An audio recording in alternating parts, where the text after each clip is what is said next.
switching around here. So Jo is going to take the OD to the bottom lane, and they push the Ember into the mid up against the Zeus. Alright. This matchup is kind of annoying for the Ember Toby in the beginning, just because Arc Lightning gets rid of your shield almost immediately, and the Zeus does okay. As long as you don't get bursted, and you mess up by wasting the bolt and having no mana, you should almost always be able to get rid of the Flame Guard. And that's almost all of Ember Spirit's offensive potential, right? Fluff. Imprisoment's back off cooldown, and Moon, like, if Jo can just get in range here for the Imprisonment, they kind of got it, but they throw the arrow out anyway, and the damage, it will be enough. The Bat Rider will drop. And First Blood goes the way of Team Archon. I don't know if they actually missed that combo as well, because I jumped down to bottom lane. This is pretty much the perfect timing. The Ember Spirit has level 3, top lane. level 2 Flame Guard. Spirit's down. Stun's gonna land from Fly. Miracle. He's got lands off cooldown in 1 second time, and Crit. Are they gonna go under it? The balls are down, so they're gonna slob Crit, and Crit's taking way too much damage from that tower. With the ball that's still there, Crit is actually going to go down to the Beastmaster. Miracle's side was able to ensure the offlaner kill, but Beastmaster is still the one as an offlaner that finds that kill. And on bottom lane, Moon hit by another arrow, and this is going to be the death of the Bat Rider. There is no escape from this. It'll be a 3-for-1, and the only kill OG have got was a trade-off that allowed the Beastmaster to find his own kill. Now, like, the creep wave's kind of underneath his own tier 1 tower. He's going to lose control of this thanks to the pull that came from Fluff. But he knows that Whitebeard is on the hunt for him, so he can play more defensive, or then again, the arrow from Whitebeard is maybe a little bit too late. Nope, it hits the mark perfectly. There's still the stun from Fluff as well, so Moon will die once again as Jo claims his second kill for the game. They made absolute sure that he got that last hit too, because they know that he's not getting the best CS. This Bat Rider is just kind of throwing stickies on him and being annoying, and he's had to move around a lot. They have to make sure that this guy catches up or keeps even with who was in the mid lane, kind of harassing out a little bit. Are they hunting for Crit? Crit's playing like classic Jimmy style. Crit. Hide in the trees, don't reveal yourself, but now, no, he's dead. He's gonna go for the stomp, but Fluff was still far enough away. Crit doesn't even have the mana to TP out. They're gonna let him again, they let the OD take the kill. Because they know, they have to know. He's behind in farm. You have to let him take these if possible. Like, even despite the killing speed that he's on, Miracle's ahead of Network. Spirit jump, Monkey's gonna have farm in the jungle, so things are still okay. And you've got the Miracle Phantom Monster getting absolute free farm, which is never good. Jumping in again on Notel. Thunder God's Rant's gonna pop out, but you got both Magic Missile as well as the arrow. Notel almost finds the fall, but Crit, he gets enough damage. Ember Spirit will be the trade-off. So Elder Titans have... And Notel just lines it up, he waits, Fly TPs in with the Ravage essentially. Is Moon able to get this kill on bottom lane too? With the Roar, the OD ulti, they're trying to kill Moon off so quickly. They're able to do so, but you just expended 2 big ultimates to ensure that kill. But they do keep to rotate. So now you're a level 8 Ember Spirit that's running into a level 7 Lion. Like, the disparity isn't there for him to be able to just YOLO in. Here comes the gank. They lost the vision though, because the Hawk's a little bit too far away, but they know exactly where Miracle's gone. So it's meant to be Roar into Arrow. Now they've got multiple Miracles to choose from, and even more of them. As he doppelgangers himself away from this one with the Starfall, they reveal the real one, but they actually go onto the wrong one. The Roar is available, but the arrow hits. It's point blank range, they just use the Spirits to finish the rest of the job and hold on to that Beastmaster ultimate. But successful gank onto Miracle.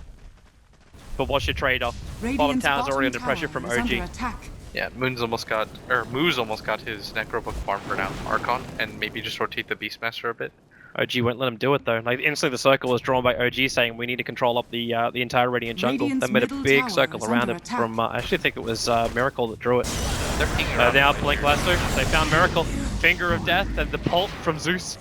Very quickly following up, Jo to the front lines, but Monkey's trying to find revenge. The Spirit's down with the Stomp as well. Moves on top, a hell of a lot of damage here. Jo with the orbs, there's not just doing enough, he needs one more attack in a move. The Sal protects him, 16 HP. He'll end up surviving until Beastmaster spoils the fun. So he'll catch out one, OD Imprisonment, but Jo, he's in pretty deep and Miracle just waits for him with his friends. There was not much the Fluff and stuff could do. He already burned his swap and didn't have enough mana at the time. For Magic Missile. You got a Bat Rider in exchange for an OD and a Mirana. Gonna be incredibly happy with. Played faster than they expected. Radiant's middle tower is under tier 1 attack. tower. Radiant stays numbered. Fortification will make at least the seconds last a little bit longer as Whitebeard attempted the denial. It's not going to happen. PL hits the target. And Crit's already got his spirit out in the field, so if Archon want to fight into this, they've got to be careful for Crit. Okay, hit by arrow, and he's left for dead. OG has just abandoned him. They accept the loss. Yeah, Archon originally wanted to smoke into mid and take the objective of the mid tower, like look for a mini skirmish. Also, they're forcing it again. Like, there's no lasso up, so Moon doesn't have that control factor. And Notel's also very low on mana. The arrow flies up and fly. Oh, that's a good 5-second stun. VS actually swapping Notel back in again. Allows for a double ulti from Jo. And OG, with 3 heroes now on the sideline, will lose their tier 1 tower in mid. Moon cannot stop this from happening. But how much more can Archon take from this? Has been the frontliner for his team, because there's nobody else that can really do so. You've got heroes like Venge and Murata. Those aren't such supports that you want in this situation. Bottom lane, Blink Lasso, there's a lot of support though behind him, and Fluff and stuff, he gets the swap off. So Moon and Fly both expend their ultimates to try and get that kill. And unable to do so, but Crit's now on his way in. Throws down the Spirit. If he looks for a good stomp position, this is kind of it. And then he can follow up into the splitter, because Jo, he's kind of locked with a follow. Some Fly takes that kill. Moon's got a little bit of space to get out of here with the Flame Break pushing White Bit back, but the arrow, Crit walks into it. So again, he's going to get Ice-Aid. The Necro Books will take off most of his mana, and also a lot of his life, as the Beastmaster will find that kill. But now Miracle joins the fight. Moon is going to get shredded apart by all these PLs with the help of the Zeus nuke. That's a big streak to end, but Miracle, wow. Monkeys can just come in from the side. Blind's still finding his stuns. That'll find his second kill for this fight. And then Notel, he's completely out of mana. Fluff's got the swap back, and Notel, he's down for the count. OG, a 3-for-3 trade-off. They do take 2 of the cores off Archon, but Ember Spirit now, not only has his BT, but he's got another 1,400 gold after that fight. Almost certain that's worth it for Archon. Like, they have to be jumping with joy. The fact that they were able to win a fight without OD there, and they were able to do so on a rhythm. Moon can't really see an opening onto the Ember Spirit without a little bit of help. Help is on its way. And with a Blink Dagger on Fly, he can just jump in nice and quick, and he's going to be able to. Monkeys dragged back out, and fingered down. Does he have enough damage? No, the OD imprisonment. Jo will buy him time to spirit away. Crit looking for the stomp timing, but it just wasn't there until the Thunder God's Wrath from Notel. That'll find the kill, and they jump forward. They do have the Moonlight Shadow, which is protecting Archon for the moment with the Lightning Bolts. They reveal him up, but Moon, he'll go down. Beastmaster finds the kills. Necro Books, they burn off all the mana. Fluff will swap Notel into more peril underneath that tier 2 tower. So 2 heroes lost for OG for the cost of the Ember Spirit. But the top tier 2 tower was also taken. And Jo's a top. Gets Thunder God's Wrath, so they're gonna spot everything. Miracle should know about this OD being a top 2. Oh, Miracle just blinks forward. Jo, okay. That was quick, very efficient. And even on bottom lane, they catch up Monkeys as well. 2 huge core pickoffs from OG in a very short span of time. That's the PL that got a solo kill on their 1 position OD. I'll go find Miracle in the trees. The Hawk is up and they can't get the roar in time. They actually get away with murder. As if you try and throw everything down. Well, now they're going to smoke and move. Allows them to walk through this Obs and Sentry, but OG's still here. Actually, they don't have the PL. PL backed out, so Crit's the first one to get Searing Chains. Thunder God's Wrath will trigger, and Jo under the cover of the BKB. He'll 5 hits down Crit. And they're looking for another target, but OG are just bailing out. Blink as quick as they possibly can. Monkeys, he's not in range for the Sleight of Fist Searing Chain just yet. Okay, he just got the tick on the back of Moon, but didn't get the combination with the Searing Chains. So Notel gets out. And they're in too deep. Whitebeard is actually underneath that Observer Ward, and Fly punishes him. That extra range thanks to the Ether Lens means it ends up being... Rest of the heroes, and this is something that they've been sorely lacking in all of these engagements, and OG continue to completely avoid that. Here they come. Fluff with his own blink. Swapping out Moon, but Monkeys is a little bit late. He's going to blink himself forward. They get the Searing Chain on Moon, but there's a lot of support available with OG. They're bailing out. Looks like Moon will be left for dead. They drop down the Sandy's Eclipse. And now that's the 9-second BKB burn from OD.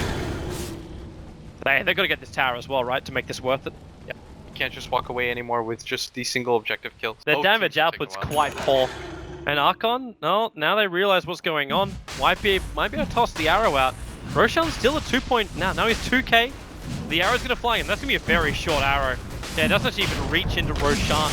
And Jo, well, Spirit Jump, he's in on top of Roshan's fight up. Zero takes Crit so low. Roshan killed by the Dire. PL does grab the Aegis Immortal, as Monkeys will burn up underneath the power of that PL. But the rest of OG outside the pit were just nuked down. Whitebeard's going to go for another arrow.